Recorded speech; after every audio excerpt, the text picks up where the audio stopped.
Hey there, press fans! Coming from Altman Studios in downtown Brentwood, right into your ears wherever you are. This is Clocked In with the Press with another sports update to get you through the day.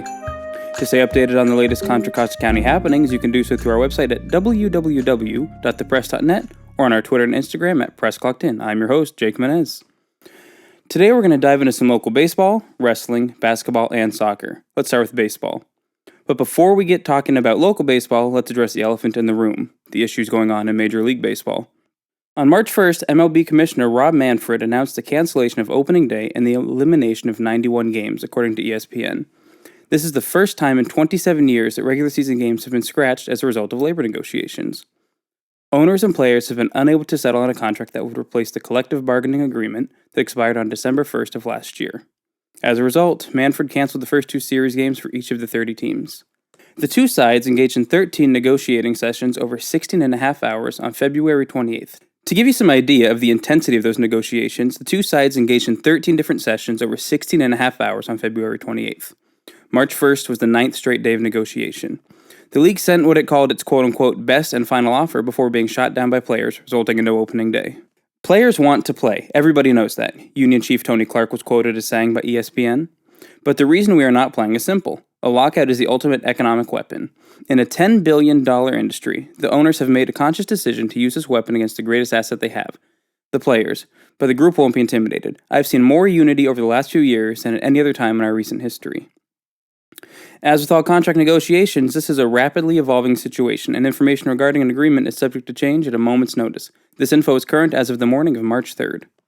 For those of you who like peanuts and Cracker Jacks, don't worry, there is some local baseball for us to talk about.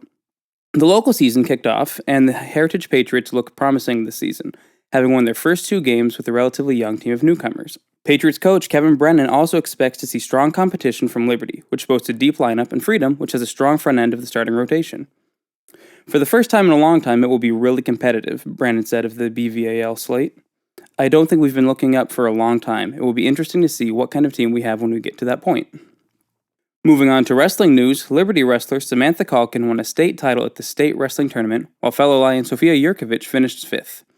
Heritage sophomore Levi Waller and Liberty junior Anthony Anderson also competed in the tournament, but lost in the first round.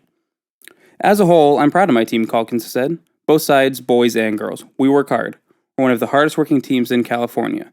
Even though some didn't do as well as they'd hoped, I'm proud of them for coming to practice and working as hard as they could at leagues, sectionals, and, if they made it, state. Basketball time. The Heritage girls basketball team ended its season in a loss to Vanden out of Fairfield on March 1st.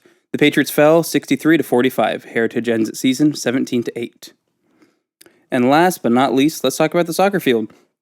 The Impact 08G team won the Nemomis tournament. According to team officials, the girls are a quote-unquote powerhouse when it comes to defense and creating opportunities to score a goal when needed. Team officials said the team is headed into March motivated to show their talent, skills, and drive. And speaking of soccer, East County's Ajax East Bay and Impact Soccer Clubs have merged to become the East County Revolution FC. The move was recently approved by both clubs' board of directors, memberships, and the NorCal Premier Soccer Board of Directors. The two clubs will be coming together immediately with the opening of the fall 2022 recreational program registration. Competitive teams will continue to finish their 2021-22 spring season with their existing clubs and teams, and new combined teams will be formed during the 2022-23 competitive season tryouts starting in May. That's the ballgame, folks. Pun very much intended. If you're interested in hearing more stories, you can do so on our website or by finding us on Facebook at thepress.net or on Twitter and Instagram at PressClockedIn. Get your sports fix on Twitter by following at @thepress_sports. Questions, comments, compliments, email them to me, Jake at BrentwoodPress.com. Until next time, this is Jake Menez, clocking out.